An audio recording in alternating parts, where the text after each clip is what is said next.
Fake photo card দিয়ে অব্যাহতভাবে নোংরা ৯টি ভাষায় ফেসবুক পেজ এবং ৩টি আইডির বিরুদ্ধে মামলা করে সোশ্যাল মিডিয়াতে বেশ আলোচিত ডাকসু ভিপি সাদিক কায়েম। অনেকে বিষয়টিকে দেখছেন বাক স্বাধীনতায় হস্তক্ষেপ হিসেবে, আবার অনেকে তার এই অবস্থানকে ইতিবাচক হিসেবেই দেখছেন। তবে সাদিক কায়েমের মামলার তালিকায় কিছু মিম পেজ থাকায় সমালোচনা করেছেন নেটিজেনদের একাংশ। জনপ্রিয় অনলাইন অ্যাক্টিভিস্ট সাদিকুর রহমান খান ফেসবুকে সাদিক কায়েমের সমালোচনা করে বড় আকারের একটি পোস্ট দিয়েছেন। সেখানে তিনি জুলাই অভ্যুত্থানের পরে জেনজি প্রজন্মের দ্বারা তারেক রহমানকে নানা ইঙ্গিতে ট্রল করার প্রসঙ্গ উল্লেখ করেন। এছাড়াও তিনি লেখেন, মিমাররা তো উপদেষ্টা আসিফ মাহমুদকে এখনো শিশু উপদেষ্টা লেখে। বড় আকারের ওই পোস্টে মূলত সাদিকুর রহমান খান মিমারদের ভূমিকা এবং প্রয়োজনীয়তা তুলে ধরেন। পাশাপাশি মিম পেজের নামে সাদিক কায়েমের মামলা করাকেও সমালোচনা করেন। জুলাই অভ্যুত্থানে মিমারদের ভূমিকা ছিল উল্লেখযোগ্য।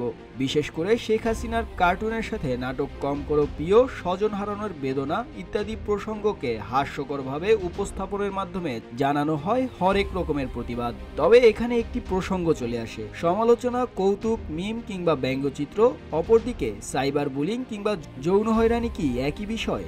সামাজিক যোগাযোগ মাধ্যমে সাদিক কায়েম, ডাকসু নেত্রী ঝুমা, জিএস ফরহাদ সহ অনেকে নিয়ে প্রচার হয়েছে নানা আপত্তিকর ছবি। তবে সাদিক কায়েম যে সকল পেজের বিরুদ্ধে মামলা করেছেন তার মধ্যে বেশ জনপ্রিয় কিছু মিম পেজও রয়েছে। তাই অনেকের মনেই প্রশ্ন উঠেছে, সাদিক কায়েমকে শুধু সাইবার বুলিং বা স্লাট শেমিং এর বিরুদ্ধেই মামলা করেছেন, নাকি অবস্থান নিয়েছেন মিম কিংবা ব্যঙ্গচিত্রের বিরুদ্ধেও? সমালোচনা এবং বিদ্বেষ দুটো আলাদা বিষয়। ভিন্ন মতের প্রতি অসহিষ্ণু হয়ে নানা বিদ্বেষমূলক, যৌন হয়রানিমূলক কিংবা মানহানিকর প্রচারে লিপ্ত হন অনেকেই। অপরদিকে নতুন প্রজন্মের প্রতিবাদের ভাষায় যুক্ত হয়েছে নানা রকম মিম কিংবা ট্রল। এসব মিম বা ট্রলে বহু বছরের প্রতিষ্ঠিত রাজনৈতিক বয়ানও হাস্যকর বানিয়ে ফেলতে পারেন মিমাররা। সাদিক কায়েমের করা মামলাকে অনেকেই ঢালাওভাবে দেখছেন। বিশেষ করে মিম পেজের নামে মামলা করাকে নেতিবাচক দৃষ্টিতেই দেখছেন একাংশ। আবার অনেকে সাদিক কায়েম সহ ডাকসুর অন্যান্য কয়েকজন নেতৃবৃন্দের বিকৃত ছবি, নানা লেখাকে সামনে এনে সাদিক কায়েমের পক্ষে অবস্থান নিয়েই জানাচ্ছেন প্রতিবাদ।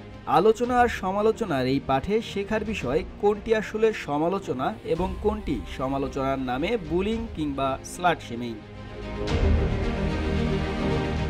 মুস্তাফিজ আবির, ডেস্ক রিপোর্ট, রূপালী বাংলাদেশ।